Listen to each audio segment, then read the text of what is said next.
Welcome to focus. TDP అధినేత మాజీ ముఖ్యమంత్రి చంద్రబాబు అరెస్ట్ అయి నేటికి సరిగ్గా నెల రోజులు. గత నెల 9న ఉదయం 6 గంటలకు జరిగిన ఆయన అరెస్ట్ తెలుగు రాష్ట్రాల్లోనే కాకుండా దేశంలోనే సంచలనంగా మారింది. స్కిల్ డెవలప్మెంట్ స్కామ్ కేసులో అరెస్ట్ అయిన చంద్రబాబు రాజమండ్రి జైల్లో రిమాండ్ ఖైదీగా ఉన్నారు. స్కిల్ స్కామ్ తో పాటు పలు కేసులు ఆయన చుట్టుముట్టాయి. వాటి నుంచి బయటపడేందుకు, తప్పించుకునేందుకు చంద్రబాబు ప్రయత్నాలు చేస్తూనే ఉన్నారు. ఆయన పిటిషన్లపై రేపు హైకోర్టు తీర్పు ఎలాంటి ఇస్తుందోనని ఉత్కంఠ నెలకొంది. టీడీపీ అధినేత చంద్రబాబు అరెస్ట్ అయి నెల రోజులైంది. గత నెల 8న అర్ధరాత్రి నంద్యాలలో తీవ్ర ఉద్రిక్తతల నడుమ చంద్రబాబును అరెస్ట్ చేసింది సిఐడి. అక్కడి నుంచి విజయవాడకు ఆయన్ను తరలించి కూడా అంతే ఉద్రిక్తంగా ఉత్కంఠగా సాగింది. రాజమండ్రి సెంట్రల్ జైల్లో జ్యుడిషియల్ రిమాండ్ ఖైదీగా ఆయన ఉంటున్నారు. 30 రోజులుగా ఆయన జైలు జీవితం గడుపుతున్నారు. చంద్రబాబు అరెస్టు నుంచి ఇప్పటి వరకు ఎలాంటి పరిణామాలు చోటు చేసుకున్నాయో ఒకసారి చూద్దాం. స్కిల్ డెవలప్మెంట్ స్కామ్ కేసులో సెప్టెంబర్ 9వ తేదీ ఉదయం 6 గంటలకు నంద్యాలలో చంద్రబాబును అరెస్టు చేశారు సిఐడి పోలీసులు. అంతకు ముందు రోజు 8వ తేదీ రాత్రి 11 గంటల నుంచి హైడ్రామా నడిచింది. నంద్యాలలో చంద్రబాబు బస చేసిన ఆర్కే ఫంక్షన్ హాల్ దగ్గర పోలీసులు ఒక్కసారిగా రావడంతో టీడీపీ అధినేతను అరెస్టు చేస్తారంటూ అనుమానాలు మొదలయ్యాయి. అర్ధరాత్రి తర్వాత సిఐడి అధికారులు ఎంట్రీ ఇచ్చారు. దీంతో అరెస్టు అనుమానాలు బలపడ్డాయి. అయితే వారిని లోనికి వెళ్లనీయకుండా టీడీపీ శ్రేణులు అడ్డుకున్నాయి. ఏదైనా ఉంటే ఉదయం రావాలని నేతలు పోలీసులకు సూచించారు. కానీ వారు అక్కడి నుంచి కదల్లేదు. ముందుగా అక్కడున్న వాహనాల్ని తొలగించారు. తర్వాత కార్యకర్తల్ని కూడా అక్కడి నుంచి పంపేశారు పోలీసులు. శనివారం తెల్లవారుజామున 5:30 గంటలకు చంద్రబాబు కార్వాన్ తలుపులు గట్టిగా కొట్టడంతో చంద్రబాబు బయటికి వచ్చారు. స్కిల్ డెవలప్మెంట్ స్కామ్లో అరెస్టు చేస్తున్నట్లు ఆయనకు చెప్పారు. అయితే ఆధారాలు లేకుండా ఎలా అరెస్టు చేస్తారని పోలీసుల్ని ప్రశ్నించారు చంద్రబాబు. ముందుగా కేసు వివరాలు, ఎఫ్ఐఆర్ కాపీ చూపించాలని అడిగారు. అలాగే కేసు కోర్టులో ఉండగా ఎలా అరెస్టు చేస్తారు అని నిలదీశారు చంద్రబాబు. ఆధారాలు ఉంటే ఉరి తీయండి, అంతేగాని ఇలా అక్రమంగా ఎలా అదుపులోకి తీసుకుంటారు అని మండిపడ్డారు. బెజవాడ తీసుకెళ్లేలోగా అన్ని వివరాలు తెలియజేస్తామని చెప్పారు పోలీసులు. సిఐడి డీఐజీ రఘురామ ఆధ్వర్యంలో చంద్రబాబును అరెస్టు చేశారు. ముందుగా ఆయనకు వైద్య పరీక్షలు నిర్వహించారు. ఆ తర్వాత ఐపీసీ సెక్షన్ 166, 167, 420, 418, 471, 477A, 409, 465, 468 సెక్షన్ల కింద ఆయన్ను అదుపులోకి తీసుకుంది సిఐడి. నంద్యాలలో సెప్టెంబర్ 9న ఉదయం 6 నుంచి 6:30 గంటల మధ్య అరెస్టైన చంద్రబాబు 6:37 సిఐడి అధికారులతో విజయవాడ వెళ్లేందుకు సిద్ధమయ్యారు. అదే రోజు ఉదయం 9 గంటలకు బెజవాడకు బయలుదేరారు. ఆ తర్వాత ఉదయం 11:17 ప్రాణత్యాగానికి సిద్ధమని చంద్రబాబు ట్వీట్ చేశారు. అయితే విజయవాడకు తరలింపు కూడా తీవ్ర ఉద్రిక్తత మధ్య కొనసాగింది. తొలుత చంద్రబాబును ప్రత్యేక హెలికాప్టర్లో బెజవాడ తరలించాలని సిఐడి అధికారులు నిర్ణయించారు. అయితే అందుకు ఆయన నిరాకరించారు. తన వాహనంలోనే వస్తాను అని చంద్రబాబు చెప్పారు. దీంతో నంద్యాల నుంచి గిద్దలూరు, పొదిలి, చీమకుర్తి, ఒంగోలు, బొల్లాపల్లి చెక్పోస్ట్, దర్శి, అద్దంకి, మర్తూరు, చిలకలూరిపేట, గుంటూరు మీదుగా విజయవాడకు తరలించారు. అయితే టీడీపీ శ్రేణుల ఆందోళనతో పలుమార్లు రూట్ చేంజ్ చేశారు పోలీసులు.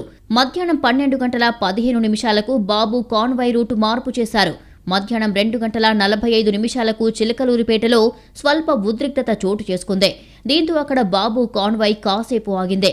ఆ తర్వాత మధ్యాహ్నం 3:12 కొండ్రుపాడు దగ్గర ఆందోళనతో మరోసారి బాబు కాన్వాయ్ ఆగింది.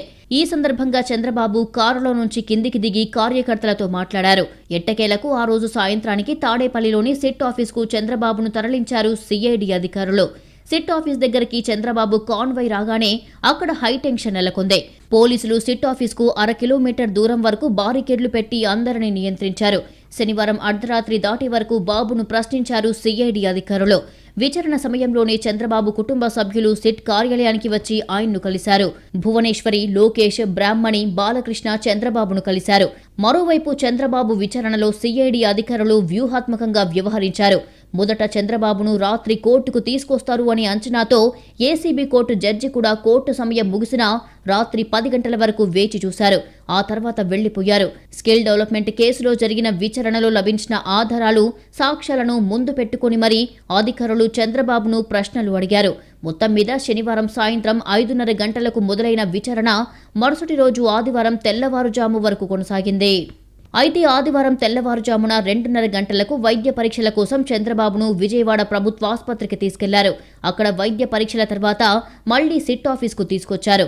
ఈ సమయంలో కూడా టీడీపీ కార్యకర్తలు హడావిడి చేయకుండా నియంత్రించారు పోలీసులు. సిట్ కార్యాలయం నుంచి ఆదివారం ఉదయం 6 గంటలకల్లా చంద్రబాబును ఏసీబీ కోర్టుకు తీసుకొచ్చారు. ఉదయం 8 గంటలకు కోర్టుకి జడ్జి రావడంతో ఏసీబీ కోర్టులో విచారణ ప్రారంభమైంది. మొదట స్కిల్ డెవలప్మెంట్ కేసులో రిమాండ్ రిపోర్టు సమర్పించారు అధికారులు. దీనిపై ప్రభుత్వం తరపున additional advocate general Ponnavolu Sudhakar Reddy వాదించారు. దీనికి కౌంటర్గా చంద్రబాబు తరపున supreme court senior lawyer Siddhartha Luthra వాదించారు. అసలు చంద్రబాబు అరెస్ట్ సక్రమమా, అక్రమమా, ప్రొసీజర్స్ ఫాలో అయ్యారా లేదా, సెక్షన్ 409 వర్తిస్తుందా లేదా అనే అంశాలపై వాడివేడిగా వాదనలు జరిగాయి. కోర్టులో చంద్రబాబు కూడా జడ్జి అనుమతితో కాసేపు వాదనలు వినిపించారు. చంద్రబాబు చెప్పడం పూర్తయ్యాక కోర్టు హాల్లోనే ఉంటారా అని ఆయన్ను జడ్జి అడిగారు. విచారణ పూర్తయ్యేదాకా అక్కడే ఉంటాను అని చంద్రబాబు బదులిచ్చారు. మొత్తం మీద సుదీర్ఘంగా 6 గంటల పాటు వాదనలు సాగాయి. మధ్యాహ్నం 2:30 గంటలకు వాదనలు ముగిసిన తర్వాత న్యాయమూర్తి తీర్పును రిజర్వ్ చేశారు. 4 గంటల విరామం తర్వాత సాయంత్రం 6:30 గంటల తర్వాత తీర్పు వెలువరించారు. చంద్రబాబుకు 14 రోజుల జ్యుడిషియల్ రిమాండ్ విధించారు. చంద్రబాబు అరెస్టుతో నంద్యాలలో నెలకొన్న హైడ్రామాకు విజయవాడలో ముగింపు వచ్చేస్తుందని టీడీపీ నాయకులు భావించారు. చంద్రబాబును విడిపించడానికి ఢిల్లీ నుంచి న్యాయవాది సిద్ధార్థ లూత్రాను ప్రత్యేక విమానంలో రప్పించారు. సెప్టెంబర్ 10న రోజంతా ఏసీబీ కోర్టులో లూత్రా వాదనలు వినిపించినా సిఐడి నమోదు చేసిన సెక్షన్ల ముందు అవి ఫలించలేదు. స్కిల్ డెవలప్మెంట్ కేసులో సాక్ష్యాధారాలు లేవని, రాజకీయ కక్ష సాధింపే అని బాబు తరపు న్యాయవాదులు వాదించారు. సిఐడి వాదనలతో ఏకీభవించిన ఏసీబీ కోర్టు న్యాయమూర్తి హిమబిందు చంద్రబాబుకు 14 రోజుల రిమాండ్ విధించారు. దీంతో విజయవాడ ఏసీబీ కోర్టు నుంచి రాజమండ్రి సెంట్రల్ జైలుకు చంద్రబాబును పటిష్ట భద్రత మధ్య తరలించారు. 11వ తేదీ రాత్రి 1:16 జైల్లో అడుగుపెట్టారు చంద్రబాబు. ఆయనకు జైలులో రిమాండ్ ఖైదీగా 7691 నంబర్ను కేటాయించారు. కోర్టు ఆదేశాల మేరకు చంద్రబాబుకు జైల్లో ప్రత్యేక వసతులు కల్పించారు. స్నేహ బ్యారక్ను సిద్ధం చేసి అందులో చంద్రబాబు భద్రతకు 5 సిబ్బందిని కేటాయించారు. చంద్రబాబు అరెస్టు తర్వాత కస్టడీ అంశం తీవ్ర ఉత్కంఠ రేపింది. స్కిల్ స్కామ్ కేసులో చంద్రబాబును విచారించేందుకు సిఐడి 5 రోజుల కస్టడీ కావాలని కోర్టుకు విన్నవించగా 2 రోజులకు అనుమతిచ్చింది. పలుమార్లు చంద్రబాబు రిమాండ్ను పొడిగించింది కోర్టు. ఇంతకీ చంద్రబాబును 2 రోజుల కస్టడీలో సిఐడి ఏ అంశాలపై ప్రశ్నించింది? వాటికి ఆయన ఏం చెప్పారు? స్కిల్ డెవలప్మెంట్ స్కామ్ కేసులో అరెస్టైన చంద్రబాబును విచారించేందుకు సిఐడి దాఖలు చేసిన కస్టడీ పిటిషన్ పైన ఏసీబీ కోర్టులో వాదనలు వాడివేడిగా జరిగాయి. చంద్రబాబును 5 రోజుల పాటు కస్టడీకి తీసుకునేందుకు సిఐడి దాఖలు చేసిన పిటిషన్పై గత నెల 20న బుధవారమే వాదనలు ముగిశాయి. సిఐడి తరపు లాయర్లు, చంద్రబాబు తరపు న్యాయవాదుల మధ్య హోరాహోరీగా జరిగిన వాదనలు విన్న కోర్టు ఆ మరుసటి రోజు గురువారం ఉదయం 11 గంటలకు తీర్పిస్తామని తెలిపింది. కస్టడీ పిటిషన్పై ఉత్కంఠ నెలకొన్న నేపథ్యంలో తీర్పును వాయిదా వేసింది కోర్టు. గురువారం ఉదయం 11 గంటలకు ఇవ్వాల్సిన తీర్పును సాయంత్రం 4 గంటలకు వాయిదా వేసింది. చంద్రబాబు తరపు న్యాయవాదులు కోరడంతో సాయంత్రం 4 గంటలకు తీర్పు వెలువరించనున్నట్లు న్యాయమూర్తి తెలిపారు. ఆ తర్వాత తీవ్ర ఉత్కంఠ మధ్య తీర్పును శుక్రవారానికి వాయిదా వేశారు. చంద్రబాబును 2 రోజుల పాటు సిఐడి కస్టడీకి అనుమతిస్తూ గత నెల 22న తీర్పు వెలువరించింది ఏసీబీ కోర్టు. చంద్రబాబును జైల్లోనే విచారిస్తామని కోర్టుకు తెలిపింది సిఐడి. ఉదయం 9 నుంచి సాయంత్రం 5 గంటల్లోపు విచారణ పూర్తి చేయాలని తెలిపారు న్యాయమూర్తి. కస్టడీ తీసుకునే ముందు చంద్రబాబుకు వైద్య పరీక్షలు నిర్వహించాలని, విచారణ సమయంలో గంటకు 5 నిమిషాల పాటు ఆయనకు బ్రేక్ ఇవ్వాలని జడ్జి ఆదేశించారు. విచారణ సమయంలో 1 లేదా 2 న్యాయవాదులను అనుమతిస్తామని చెప్పారు. దీంతో 8 మంది లాయర్ల పేర్లను ఏసీబీ జడ్జికిచ్చారు చంద్రబాబు తరపు న్యాయవాదులు. అందులో 1 పేరు నిర్ణయించాలని కోర్టును కోరారు. మరోవైపు సిఐడి కూడా 12 మంది విచారణ అధికారుల పేర్లను జడ్జికిచ్చింది. రాజమండ్రి సెంట్రల్ జైల్లో చంద్రబాబు తొలి రోజు కస్టడీ సందర్భంగా సిఐడి ప్రశ్నల వర్షం కురిపించింది. ఉదయం 9:30 నుంచి సాయంత్రం 5 గంటల వరకు చంద్రబాబును ప్రశ్నించారు అధికారులు. 7 గంటల పాటు సెంట్రల్ జైల్ కాన్ఫరెన్స్ హాల్లో చంద్రబాబును విచారించారు సిఐడి డీఎస్పీ ధనుంజయ నాయుడు ఆధ్వర్యంలోని అధికారులు. తొలి రోజు విచారణ సందర్భంగా చంద్రబాబుకు సిఐడి అధికారులు 50 ప్రశ్నలు సంధించారు. ముఖ్యంగా 3,300 కోట్ల ప్రాజెక్టుగా ఎలా నిర్ణయించారు, సిమెంట్స్ కు తెలియకుండా ఆ కంపెనీ పేరుతో జీవో ఎలా ఇచ్చారు, జీవోకు విరుద్ధంగా ఎలా ఒప్పందం చేశారు, ఆర్థిక శాఖ అభ్యంతరాలు పట్టించుకోకుండా నిధులు విడుదల చేయమని ఎందుకు ఒత్తిడి చేశారు, 13 చోట్ల నోట్ ఫైళ్లపై సంతకాలు చేసి అధికారులపై ఎందుకు ఒత్తిడి తెచ్చారు, డిజైన్ టెక్ కంపెనీకి చేరిన నిధులను తరలించడం గురించి మీకు తెలుసా లాంటి ప్రశ్నలు అధికారులు చంద్రబాబుకు సంధించారు. విచారణ సమయంలో ఒక్కో టీంలో 1 డీఎస్పీ, 2 సిఐలు ఉన్నారు. విచారణ సమయంలో ప్రతి గంటకు 5 నిమిషాలు బ్రేక్ ఇచ్చారు అధికారులు. కోర్టు ఆదేశాల ప్రకారం విచారణ అంశాలు బయటికి రాకుండా జైలు అధికారులు భద్రతా చర్యలు తీసుకున్నారు. గత నెల 23, 24 తేదీల్లో మొత్తం 12 గంటల పాటు చంద్రబాబును విచారించారు సిఐడి అధికారులు. 30 అంశాలకు సంబంధించి దాదాపు 120 ప్రశ్నలు అడిగారు. మొదటి రోజు సాదాసీదాగా సాగిన విచారణ రెండో రోజున స్పీడప్ అయ్యింది. 140 మంది సాక్షులు ఇచ్చిన ఇన్పుట్స్ ఆధారంగా 473 పేజీల కీలక ఆధారాలతో కూడిన పత్రాలను చంద్రబాబు ముందు ఉంచి విచారణ జరిపారు సిఐడి అధికారులు. పిన్ టు పిన్ ప్యారలల్ వివరాలు సేకరించడంతో పాటు టెక్నికల్ గా డాక్యుమెంట్స్ చూపించి స్కిల్ డెవలప్మెంట్ లో నిధులు ఎందుకు కేటాయించాల్సి వచ్చింది అని ఆరా తీశారు. అలాగే షెల్ కంపెనీల ద్వారా నిధుల మళ్లింపుపై ప్రశ్నించారు. ఊరు పేరు లేని కంపెనీలకు నగదు చెల్లింపులకు గల కారణాలపైన చంద్రబాబుకు ప్రశ్నలు సంధించారు సిఐడి అధికారులు. చంద్రబాబును 2 రోజుల కస్టడీకి మాత్రమే కోర్టు అనుమతివ్వడంతో మధ్యాహ్నం లంచ్ బ్రేక్ నుంచి విచారణను ముమ్మరం చేశారు సిఐడి అధికారులు. కస్టడీ సమయం ముగిసేలోగా విచారణను కొలిక్కి తెచ్చేందుకు చంద్రబాబుకు ప్రశ్నలపై ప్రశ్నలు వేశారు. స్కిల్ సెంటర్స్ ఏర్పాటు సమయంలో ఇచ్చిన ఇన్వాయిస్ల ఆధారంగా క్వశ్చన్స్ వేశారు విచారణ అధికారులు. ఇన్వాయిస్ల సాయంతో జరిగిన నగదు లావాదేవీలపై, స్కిల్ సెంటర్ల కోసం కొన్ని పరికరాల బడ్జెట్ గురించి ఆరా తీశారు. అలాగే స్కిల్ సెంటర్లు ప్రపోజల్స్ దశలో ఉండగానే నిర్ణయాలు తీసుకోవడంపై, నిధుల విడుదలకు సంబంధించిన పత్రాల్లో స్పష్టత లేకపోవడంపై, 2018కి ముందు ఆ తర్వాత షెల్ కంపెనీల ఆదాయంలో తేడా చూపించే ఆర్ఓసీల పరిశీలన అంశాలపైన ప్రశ్నలు వేశారు. 2 రోజుల విచారణ మొత్తం వీడియో రికార్డింగ్ చేశారు. కస్టడీ గడువు సాయంత్రం 5 గంటలకు ముగియడంతో చంద్రబాబును రాజమండ్రి జైలు నుంచి వర్చువల్గా ఏసీబీ కోర్టు జడ్జి ఎదుట హాజరుపరిచారు సిఐడి అధికారులు. చంద్రబాబు కస్టడీని మరో 3 రోజులు పొడిగించాలని కోర్టుకు విన్నవించారు.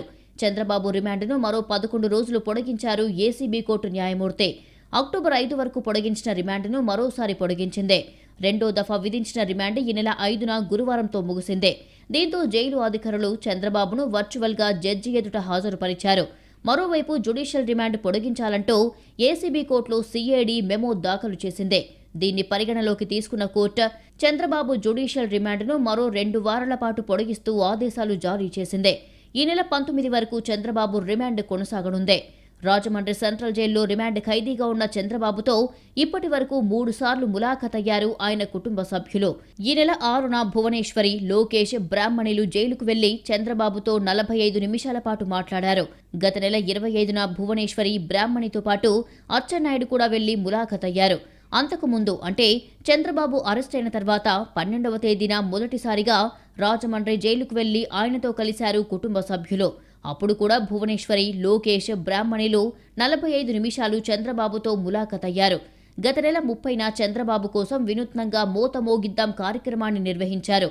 ఇందులో భాగంగా భువనేశ్వరి డ్రమ్ముపై కర్రలతో కొడుతూ మోత మోగించారు. కేసుల నుంచి బయటపడేందుకు న్యాయస్థానాల్లో పిటిషన్ల మీద పిటిషన్లు ఇస్తున్నారు టీడీపీ అధినేత చంద్రబాబు.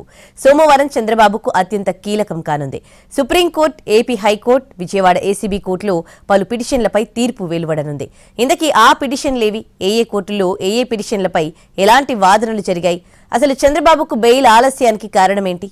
స్కిల్ డెవలప్మెంట్ స్కామ్ కేసులో చంద్రబాబు అరెస్ట్ అయినప్పటి నుంచి ఆయన తరపు లాయర్లు కోర్టుల్లో పిటిషన్ల మీద పిటిషన్లు వేస్తూనే ఉన్నారు.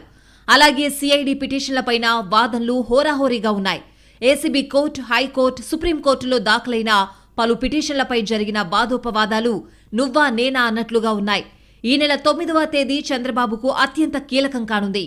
సోమవారం సుప్రీంకోర్టు ముందు చంద్రబాబు స్పెషల్ లీవ్ పిటిషన్ విచారణకు రానుంది. 2014-2019 మధ్యకాలంలో ముఖ్యమంత్రిగా పనిచేసినప్పుడు స్కిల్ డెవలప్మెంట్ కార్పొరేషన్లో 100 కోట్ల రూపాయల మేర ఆర్థిక అవకతవకలకు పాల్పడ్డారని, డొల్ల కంపెనీలను సృష్టించి ముడుపులను పొందారనే ఆరోపణలు చంద్రబాబుపై ఉన్నాయి. ఈ పరిస్థితుల్లో స్కిల్ స్కామ్లో చంద్రబాబు దాఖలు చేసిన క్వాష్ పిటిషన్ సోమవారం సుప్రీంకోర్టు సమక్షానికి రానుంది. గతంలో ఏపీ హైకోర్టు ఈ పిటిషన్ను కొట్టివేసింది. తాను ఎలాంటి కుంభకోణానికి పాల్పడలేదని, అందుకే ఈ కేసులో కొనసాగుతున్న క్రిమినల్ ప్రొసీడింగ్స్ ను నిలిపివేయాలని, ఈ కేసును కొట్టివేయాలంటూ క్వాష్ పిటిషన్ వేశారు చంద్రబాబు. ఇదివరకు ఏపీ హైకోర్టు ఈ పిటిషన్ను కొట్టేసిన నేపథ్యంలో చంద్రబాబు సుప్రీంకోర్టును ఆశ్రయించారు. సుప్రీంకోర్టులో చంద్రబాబు పిటిషన్ గత నెల 27న తొలిసారిగా విచారణకొచ్చింది. అప్పుడు ఈ petition justice Sanjiv Khanna, justice SVN Bhat bench ముందుకొచ్చింది. చంద్రబాబు తరపున సీనియర్ లాయర్లు హరీష్ సాల్వే, సిద్ధార్థ్ లూద్రా వాదనలు వినిపిస్తూ ఉండగా justice Bhatti not before me అని అనడంతో విచారణ ఆగిపోయింది. దీంతో లాయర్ లూద్రా ప్రధాన న్యాయమూర్తి బెంచ్ ముందు ప్రస్తావించారు. ఎఫ్ఐఆర్లో పేరు లేకుండానే చంద్రబాబును అరెస్ట్ చేశారని లూథ్రా వెల్లడించారు. సెక్షన్ 17A నిబంధనలు ప్రస్తావించారు. అయితే స్కిల్ స్కామ్లో చంద్రబాబు పాత్ర ఉందని ఏపీ ప్రభుత్వ లాయర్ రంజిత్ కుమార్ వాదించారు. ఏసీబీ కోర్టులో కస్టడీ పిటిషన్ పెండింగ్లో ఉన్న అంశాన్ని గుర్తు చేశారు. దీంతో విచారణను వాయిదా వేసిన సీజే దీనిపై విచారణను మరో బెంచ్కు మార్చారు. ఈ నేపథ్యంలో సుప్రీంకోర్టులో సోమవారం జరగనున్న విచారణ ఎలా ఉంటుందోనన్న ఉత్కంఠ నెలకొంది. ఇక చంద్రబాబు కస్టడీ బెయిల్ పిటిషన్లపైన సోమవారం తీర్పివ్వనుంది ఏసీబీ కోర్టు. కస్టడీ పిటిషన్పై వాదనలు వాడివేడిగా జరిగాయి. చంద్రబాబు నుంచి లావాదేవీలకు సంబంధించిన వివరాలు తెలుసుకోవాల్సిందని సిఐడి తరపున ఏఏజీ పొన్నవోలు వాదనలు వినిపించారు. ఆదాయ పన్ను వివరాలు కూడా రాబట్టాల్సి ఉందని వివరించారు. అయితే కేసు డైరీ లేకుండా రిమాండ్ పొడిగించకూడదని బాబు తరపున దూబే వాదించారు. మొదటి 15 రోజుల రిమాండ్లో కస్టడీకిచ్చారని, రెండోసారి కస్టడీకి ఇవ్వాల్సిన అవసరం లేదని దూబే వాదనలు వినిపించారు. అంతేకాకుండా సుప్రీంకోర్టు జడ్జిమెంట్లను కోట్ చేశారు దూబే. ఇరుపక్షాల వాదనలు పూర్తవడంతో తీర్పును సోమవారానికి వాయిదా వేశారు న్యాయమూర్తి. ఇక హైకోర్టులో ఇన్నర్ రింగ్ రోడ్ అలైన్మెంట్ మార్పు కేసులో చంద్రబాబు బెయిల్ పిటిషన్ పైన విచారణ కొనసాగుతోంది. గత నెల 23న అమరావతి ఇన్నర్ రింగ్ రోడ్ స్కామ్లో ఆయన్ను అదుపులోకి తీసుకునేందుకు వీలుగా పీటీ వారెంట్ కోసం పిటిషన్ వేసింది. ఈ కేసులో చంద్రబాబు A1గా ఉన్నారు. మార్కెట్ ధర ప్రకారం ఎకరం 50 లక్షలైతే మొత్తం భూముల విలువ 177.5 కోట్లుగా ఉంటే ఇన్నర్ రింగ్ రోడ్ తర్వాత రిజిస్టర్ విలువే 4 రెట్లు పెరిగిందని, దాంతో 355 ఎకరాల విలువ 887.5 కోట్లకు చేరిందని సిఐడి వెల్లడించింది. దీనిపై ఇప్పటికే కోర్టులో వాదనలు వినిపించింది. ఇన్నర్ రింగ్ రోడ్తో పాటు అంగళ్లు ఏపీ ఫైబర్ గ్రిడ్ కేసులో ముందస్తు బెయిల్ పిటిషన్లపై సోమవారం హైకోర్టు తీర్పివ్వనుంది. ఇప్పటికే ఈ 3 కేసుల్లో వాదనలు పూర్తయ్యాయి. సోమవారమే సుప్రీంకోర్టులో చంద్రబాబు స్కిల్ కేసులో దాఖలు చేసిన స్పెషల్ లీవ్ పిటిషన్ పైన విచారణ జరగనుంది. విజయవాడ ఏసీబీ కోర్టులో చంద్రబాబు స్కిల్ కేసులో బెయిల్, కస్టడీ పిటిషన్లపై తీర్పు రానుంది. ఈ పిటిషన్లపై ఇప్పటికే వాదనలు పూర్తయ్యాయి. ఫైబర్ నెట్ స్కామ్ కేసులో చంద్రబాబు బెయిల్ పిటిషన్పై తీర్పు రిజర్వ్ చేసింది ఏపీ హైకోర్టు. ఇరు వర్గాల వాదనలు ముగియడంతో తీర్పు రిజర్వ్ చేసింది. స్కిల్ డెవలప్మెంట్ స్కామ్ కేసులో చంద్రబాబు అరెస్ట్ అయినప్పటి నుంచి బెయిల్ తీసుకోకుండా ఈ కేసే కొట్టేయాలని కోరుతూ క్వాష్ పిటిషన్లు వేస్తున్నారు. ఇప్పటికే హైకోర్టు చంద్రబాబు క్వాష్ పిటిషన్ను కొట్టేసింది. దీంతో ఆయన సుప్రీంకోర్టును ఆశ్రయించారు. అక్కడ కూడా బెయిల్ లభించే అవకాశం ఉన్నా క్వాష్ పిటిషన్ విచారణకే మొగ్గు చూపారు. దీంతో రాజమండ్రి జైలు నుంచి ఆయన విడుదల నానాటికి ఆలస్యమవుతోంది. ముఖ్యంగా ఏసీబీ కోర్టు ఆయన్ను రిమాండ్కు పంపగానే బెయిల్ కోరితే A37గా ఉన్న ఆయన విడుదలయ్యే అవకాశాలు మెరుగ్గా ఉండేవని న్యాయ నిపుణులు అభిప్రాయపడుతున్నారు. మరి సోమవారం సుప్రీంకోర్టులో జరగనున్న విచారణలోనైనా చంద్రబాబుకు ఊరట దక్కుతుందా లేదా అనేది చర్చనీయాంశమైంది.